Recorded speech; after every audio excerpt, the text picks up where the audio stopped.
मैं सीताराम बाबू का बेटा हूं और उन्हीं का खून मेरे रगों में दौड़ता है। सीताराम बाबू जिस पार्टी में थे जीवन भर उसी पार्टी में रहे और ये मेरी पहली और आखिरी पार्टी है, ये मैं हमेशा कहता हूं। और हम लोग सिद्धांत की राजनीति करते हैं। आईएम ज्वाइन किया इसलिए ये मुसलमान लोगों के साथ ज्यादा रहते हैं या ईद इफ्तार करते हैं आप मेरा। और सीताराम बाबू का जो बनाया हुआ परिवार था वो एक बड़ा हिस्सा छूट रहा था, उसी को मैं समेटने, उसी को संवारने, उसी को बचाने के लिए वही बुनियाद से मैं राजनीति में आया। अब कुछ फिलहाल मैं अभी शिवहर संसदीय क्षेत्र के अंदर हूँ और यहाँ के ऑफिस में जो कि ढाका मुख्य ऑफिस है AIMIM ऑल इंडिया मजलिस इत्तेहादुल मुस्लिमीन, और हमारे साथ जो कि प्रत्याशी है जो कि राणा रंजीत सिंह, और जो कि AIMIM ने इनको प्रत्याशी बनाया है। और एक ढाका के अंदर और शिवहर संसदीय क्षेत्र के अंदर भूचाल सा आ गया और यहाँ पर जितने भी पार्टी लेवल के कैंडिडेट है तो उनके अंदर और इनके अंदर क्या अभी तैयारी चल रही है, क्योंकि अभी बहुत कम समय बचा हुआ है। और इसी को लेकर के आज इन्होंने अपने कार्यालय में मीटिंग रखा हुआ था। इनसे बात करने के जो कैंडिडेट है AIM के, तो सबसे पहले आपका स्वागत है। बहुत बहुत शुक्रिया भाई। तो आप बताइए कि अभी फिलहाल अभी समय बहुत कम बचा, आज अपने ऑफिस में आपने मीटिंग रखा था, तो क्या अभी कार्यकर्ता लेवल किस हद तक मतलब के क्षेत्र में आपका जो भ्रमण हो रहा था, क्या स्थिति आपको देखने को मिल रहा? देखिए बहुत जबरदस्त, बहुत मतलब लंबे टाइम से इंतजार जो है ढाका की धरती, शिवहर की धरती कर रही थी। जिस तरीके से आरजेडी वालों ने एक गुलामी का जंजीर इनको बांधा हुआ था, इसको तोड़ने के लिए बहुत लंबे टाइम से आतुर थे, लेकिन एक विकल्प नहीं मिल रहा था। तो जब MIM आया है तो अभी ऋतु जायसवाल जी का अभी नामांकन हुआ तो उन्होंने कहा कि आप पर कटाक्ष किया कि उनको मतलब कुछ वोट उनको मिलने वाला नहीं, सिर्फ वोट काटने का वो काम करने वाले हैं। लेकिन यहाँ आप जैसे भ्रमण कर रहे हैं क्षेत्र में, तो आपको क्या सपोर्ट मिल रहा है, लोगों का आपके साथ समर्थन जुट रहा है या नहीं? देखिए समर्थन जुट रहा है कि नहीं इसका तो जवाब उन्हीं से ले लीजिए। वो लगातार पटना जाकर के प्रयास कर रही थी कि कैसे मैं चुनाव से विड्रॉ कर लूं। मुझे तरह तरह के ऑफर भी दिए गए कि भाई आप आरजेडी के शिवहर विधानसभा से टिकट ले लीजिए, हम आपको कमिटमेंट कर देते हैं, आप जो चाहिए जो बोलिए। अलग अलग पार्टियों से पैसों का ऑफर आया कि आप पैसा ले लीजिए। जब हमने इतना रुपया दिया है टिकट लेने के लिए तो हम उसमें एक दो और बढ़ जाते हैं, आप ले लीजिए ताकि हम चुनाव को जीत सकें। तो और सब दूसरी बात यह है कि आप सिंगल ऐसे कैंडिडेट है जो पार्टी लेवल पे कि यहाँ के लोकल है, यहाँ के वोटर है जो शिवहर संसदीय क्षेत्र का, बाकी जो भी है मतलब शिवहर से बाहर के। तो इसमें भी जैसे कि आपके लोकल जो वोटर है, बहुत से लोगों का कहना कि एक मौका आपको मिलनी चाहिए जो कि राणा रंजीत सिंह को, क्योंकि हो सकता है कि कभी दुख सुख में मतलब हमें काम में आ सकते हैं।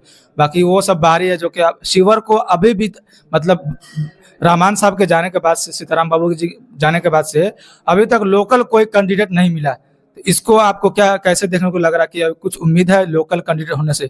देखिए ये मेरी सबसे बड़ी ताकत है, लोकल होना। क्योंकि मैंने पहले भी अनाउंस किया था कि अगर किसी लोकल को, फारूक शेख साहब को, अमित कुमार टुन्ना जी को, सरफुद्दीन साहब को, किसी को भी टिकट अगर मिलता तो मैं इस चुनाव को नहीं लड़ता। ये चुनाव मैं केवल दो मुद्दों के लिए लड़ रहा हूँ। एक, क्षत्रिय का धर्म होता है कि अपनी मातृभूमि के मान सम्मान के लिए लड़ो। तो हमारी मिट्टी में ऐसा कोई दोष नहीं है कि हम लोग, हमारी धरती, शिवहर की धरती नेता नहीं पैदा कर सकती है। दूसरा, अकलियत का हक और अधिकार का जिस तरीके से उनको दरकिनार किया जा रहा है, ये इस लड़ाई में मुझे उन लोगों ने ही आगे किया है। उन्होंने मुझे बोला कि हम आपके साथ हैं, आप हमारी लड़ाई को लड़िए। तो हम लोग इस लड़ाई को लड़ने निकले हैं और जो गिनती है, अकलियत की जो ताकत है, उस गिनती को गिनाएंगे। ये लड़ाई राणा रंजीत की नहीं है कि राणा रंजीत हारेगा कि जीतेगा। ये लड़ाई ये है कि अकलियत की जो जनसंख्या है, जो आप वोट की आपकी शक्ति है लोकतंत्र में, उसको लोगों ने दरकिनार कर दिया, वो भूल गए हैं। तो एक बार आप ताकत दिखाइएगा कि आप संख्या क्या है, कि आप किसी को भी जिता सकते हैं। केवल दो बड़ी पार्टियां आए, जरूरी नहीं कि वही जीतेंगी। अगर आपका साथ पूरी तरीके से अगर किसी नई पार्टी को भी मिलेगा तो एक इतिहास रचेगा और वो जीतेगा, जो शिवहर इस बार करने जा रही है। अच्छा, दूसरी बात यह है कि यहाँ के जो भी अकलियत समाज है या और भी जो लोग है, वो थोड़ा सा सस्पेंशन में बना हुआ है कि अगर हम इनको वोट देते हैं तो फ्यूचर में जाके क्या मतलब आप पब्लिक को, यहाँ के लोगों को गारंटी देते हैं कि हम इसी पार्टी से मतलब जुड़े रहेंगे? बहुत से लोगों का, जैसे हम भी मतलब घूमते रहते हैं क्षेत्र में, तो लोगों का यह कहना है कि अगर वो मतलब पूरा स्पष्ट रूप से कहे कि हम इसी पार्टी में बने रहेंगे तो हमें मतलब आपके साथ आने में कोई गुरेज नहीं, कोई दिक्कत नहीं। तो इसको आप अगर क्लियर कर दे तो हो सकता है कि आपके सपोर्ट में कुछ और लोग आ जाए और आप खुलकर आपके साथ आए। तो इसको आप कैसे देखते हैं? देखिए मैं सीताराम बाबू का बेटा हूं और उन्हीं का खून मेरे रगों में दौड़ता है। सीताराम बाबू जिस पार्टी में थे जीवन भर उसी पार्टी में रहे और ये मेरी पहली और आखिरी पार्टी है, ये मैं हमेशा कहता हूँ। और हम लोग सिद्धांत की राजनीति करते हैं। ये आपको लगता है, ये कोई बाकी लोग जो मुझे नहीं जानते, मेरे सोशल मीडिया को नहीं देखते होंगे, वो भले कहते होंगे कि MIM ज्वाइन किया इसलिए ये मुसलमान लोगों के साथ ज़्यादा रहते हैं या ईद इफ्तार करते हैं। आप मेरा सोशल मीडिया देखिए, मैं पिछले 3 साल से, जब से मैंने राजनीति शुरुआत की है, मैं अक़लियत के ही बीच में ज़्यादा रहता हूँ, क्योंकि बुनियाद ही मेरी बनी है इसलिए कि मेरे भाई साहब एक ऐसी पार्टी में चले गए और सीताराम बाबू का जो बनाया हुआ परिवार था, वो एक बड़ा हिस्सा छूट रहा था, उसी को मैं समेटने, उसी को संवारने, उसी को बचाने के लिए, वही बुनियाद से मैं राजनीति में आया। अब कुछ लोगों का ये भी कहना है कि सीताराम बाबू सिंह ने जो काम किया, अच्छा किया, उसकी वजह से आपके पक्ष में लोग आने की कोशिश कर रहे हैं, लेकिन यही हो जाता है कि आपके जो भाई जो भाजपा में है, उसकी वजह से थोड़ा लोगों को डाउट फील होता है कि हो सकता है फ्यूचर में मतलब हम आपके साथ रहे, वोट दे या जो भी है, बाद में कहीं आप चले न जाए तो हमारी जो वोट है वो बर्बाद हो जाए। इसकी वजह से लोग बहुत सारा जो सस्पेंशन में बने रहते हैं। देखिए, किसी की भी पहचान उसके पिता से होती है, उसके भाई से नहीं। दूसरी बात यह है कि जो 2 कैंडिडेट आप बता रहे हैं ना, रितु जायसवाल जी पहले कहाँ थी? JDU में थी। लवली आनंद जी कितनी पार्टियों में रही है उनको खुद नहीं मालूम है, तो आप किससे कंपेयर करिएगा। मैं अपनी राजनीति की शुरुआत कर रहा हूँ, मैं पहली पार्टी में मैंने ज्वाइन किया है और बहुत लंबी राजनीति मुझे करना है। और मैं यहाँ पे कोई बाहर का व्यक्ति नहीं आया हूँ कि टिकट लेके आया फिर निकल लिया। मैं यहाँ आया हूँ राजनीति करने और सेवा करने, लोगों का दिल जीत करके राजनीति करना है। और आज अगर मैं अक़लियत की बात करता हूँ और कल को मैं दूसरी पार्टी में जाऊँगा तो क्या मुझे कभी अक़लियत दोबारा वोट करेगी? तो जो बुनियाद में बना रहा हूँ उस बुनियाद पे चल रहा हूँ, वही ढांचा लेकर के चल रहा हूँ। एक नया समीकरण खास करके जो बनता चला जा रहा है, जो चौक चौराहे पे इसकी चर्चा है, उसमें मुसलमान, फॉरवर्ड और दलित इतना तो है। मैं भी हर जगह घूमता, इतना तो है कि सभी लोग मतलब जबान पे है कि हरियाणा रणजीत सिंह एक है। जैसे कि आप फर्स्ट बार चुनाव लड़ रहे हैं, इस हिसाब से बहुत से लोगों को पता नहीं होता कि कोई कैंडिडेट भी है, लेकिन आपकी पार्टी और आपका जो चेहरा आपके स्वर्गीय पिताजी की वजह से मतलब क्षेत्र में भी आपका काफी बोलबाला है, लोग जान रहे हैं और लोग सोच भी रहे हैं आपकी तरफ आने के लिए। लेकिन वही है सस्पेंशन, जैसे मेरे भी ध्यान में आया, लोगों ने मुझे कहा था कि आप जाना जरूर, एक सवाल पूछना कि वो इस बात की गारंटी दे, तो हो सकता है बहुत से लोग हैं जो आपकी तरफ वो मूव कर जाए। तो इसकी वजह से हमको बहुत से लोगों ने बोला भी था कि अगर आप कभी भी मिले कैंडिडेट से तो आप इस बात को स्पष्ट जरूर करा दें लोगों के सामने, तो हो सकता है कि आपके पास बहुत से लोग जुड़ जाए। बिल्कुल, आप मेरे पुराने ट्रैक रिकॉर्ड से, किसी के इतिहास से उसके भविष्य का अंदाजा लगाया जाता है। जो काम हम लोगों ने किया डंके की चोट पे किया है, और जो भी आज मेरे भाई अगर भाजपा में है तो आप देखिए जितने मजबूती से मैं मोदी जी के खिलाफ लड़ता हूं या बोलता हूं, उतना क्या रितु जायसवाल जी बोल पाएंगी? आप वो आई हैं RJD से, कहती है कि भाई मैं सदन में जाऊंगी तो ऐसे करूंगी वैसे करूंगी, एक शब्द मोदी जी के खिलाफ वो नहीं बोल सकती हैं, क्योंकि उनको वैश्य समाज का वोट चाहिए। और असदुद्दीन ओवैसी साहब ने औरंगाबाद में भी कहा है कि हम कम से कम 3 सीट मतलब या 4 सीट हम जरूर यहाँ से जीत कर जाएंगे, जो संसद पहुंचने का काम करेंगे।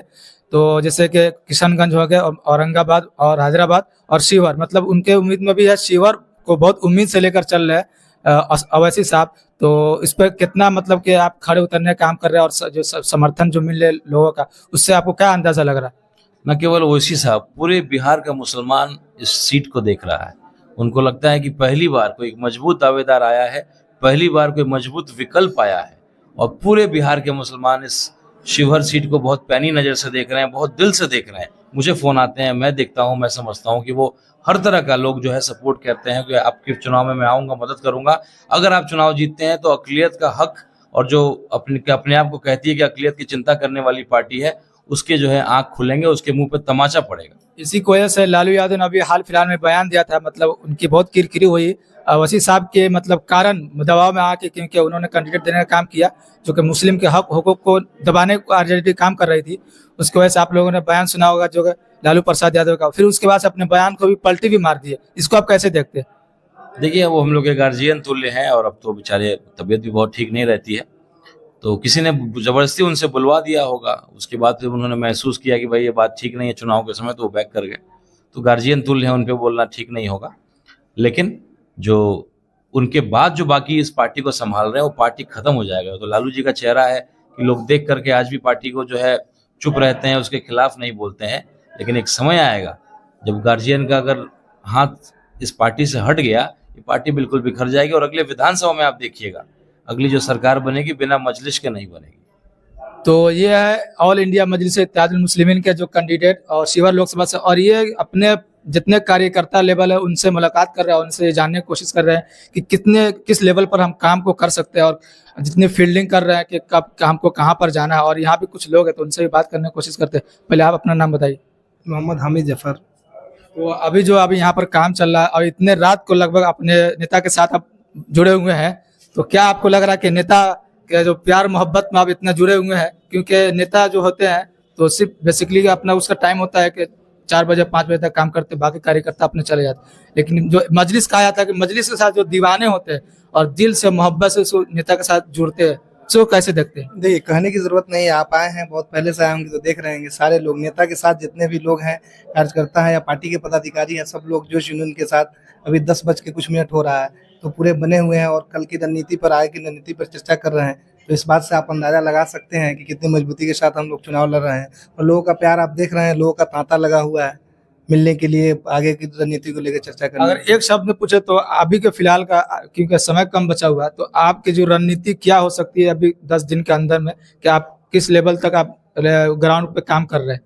ये ग्राउंड पे तो हर जगह कार्य हो रहा है, हमारे लोग हैं लगे हुए हैं और हम लोग क्षेत्र भ्रमण भी शुरू कर दिए हैं, प्रखंड वाइज चल रहा है और टीम भी जगह जगह, कैंडिडेट भी, चूंकि बहुत बड़ा एरिया है तो पूरे जगह घूमना पॉसिबल नहीं है, हर लोगों से मिलना।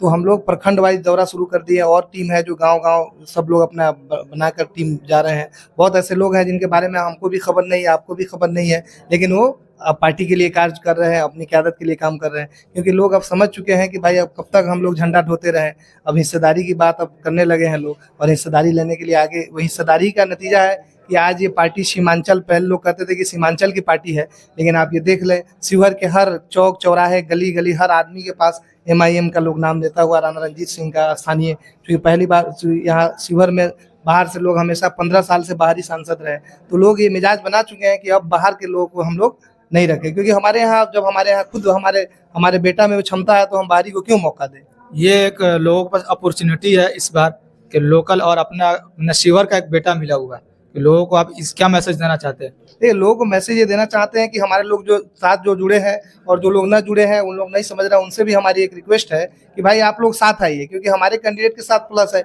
एक तो स्थानीय है, इनका बैकग्राउंड देखिए, सीताराम सिंह, स्वर्गीय सीताराम सिंह जी यहाँ से सांसद भी रहे, लंबे समय उनका बहुत लंबा राजनीतिक करियर रहा और इनका लोगों में अपने लगातार 2-3 सालों से लोगों के बीच रह भी रहे हैं, लोगों का हर तरह से मदद कर रहे हैं, स्थानीय है, युवा है, एनर्जेटिक है, आपको आगे भी आपके साथ रहेंगे। और दूसरे लोग हैं जो जीतने के बाद फिर कहाँ जाएंगे, आप ढूंढते रहिएगा, आपको अगर कोई काम लगे तो 200-400 किलोमीटर जाना होगा उनको ढूंढने के लिए, और इतने मेहनत करने के बाद वो मिलेंगे कि नहीं मिलेंगे? ये तो आपके बगल के हैं 2-4-10 किलोमीटर, आप इनको कहीं भी मिल लेंगे, कहीं किसी शादी, किसी भी मौके से तो घर आना जाना होगा, तो आपका काम होता रहेगा। तो इसलिए हम लोगों से कहेंगे स्थानीय लोगों को वोट दीजिए और इनके हाथ को मजबूत करिए और अपने बेटा को वोट दीजिए।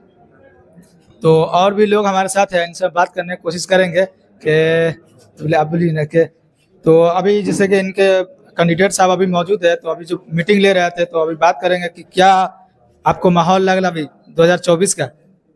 2024 का जो माहौल है, इसमें अल्पसंख्यक समुदाय ने 18% आबादी के बाद यहाँ मात्र 2 टिकट दिया है RJD ने, तो यहाँ के अल्पसंख्यक समुदाय के लोगों ने मन बना लिया है कि अपनी बार हम लोग राजद को वोट नहीं डालेंगे।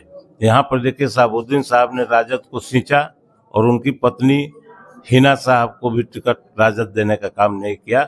अभी भी हर एक जाति वर्ग में ओवैसी साहब की पार्टी टिकट देने का काम किया है और ओवैसी साहब का खास तौर पर शिवहर पर बहुत मजबूती से नजर है और उनकी पूरी तमाम टीम, चाहे वो बम्बे हो, यूपी हो, तमाम जगह से लोग आ रहे हैं और यह अंजाम जीत में तब्दील होना तय है। जो आनंद मोहन है, कितने राजपूतों को गाली दे दिया उन्होंने। तो बोलते हैं कि कोई बाहुबली डरने की कोई जरूरत नहीं है, आप आराम से रहिए, वोट दीजिए। आप ये भी सोचे, उनके भाषण में मैंने सुना है कि बाहुबली होना चाहिए ताकि अफसरों पर लगाम लगानी चाहिए। तो अफसर किसका है? सरकार तो भी उसी का है। अफसर किसका है आप बता दीजिए, अफसर किसका है? सरकार तो भी उसी की पार्टी का है। जब उसी की पार्टी का सरकार है और वही गरीबों का काम नहीं कर रहा है तो ये क्या कर देंगे? ये तो जनता को सोचना है ना कि हमें किसको लाना है। जनता सोच ली है ना, जनता मन बना चुका है। हमें सहरसा वाले को, सुपौल वाले को वोट देना है, या सीतामढ़ी वाले को वोट देना है, या शिवहर वाले को वोट देना है? शिवहर के बेटा को ही सांसद में भेजना है। इनके भी पिताजी स्वर्गीय सीताराम सिंह यहाँ का प्रतिनिधित्व कर चुके हैं। आप गली कस्बे में जाकर के पूछिए कि उनके बारे में कितनी शिकायतें आती है या उनका नाम आता है कि उन्होंने क्षेत्र के लिए क्या किया है और नहीं किया। उनके ही किए हुए कामों को आज रमा देवी भी उठा करके ला दिखाई कि ये मैंने काम किया, लेकिन जो भी रेलवे लाइन हो, जो कुछ भी हो, वो सब सीताराम सिंह के ही समय का काम है।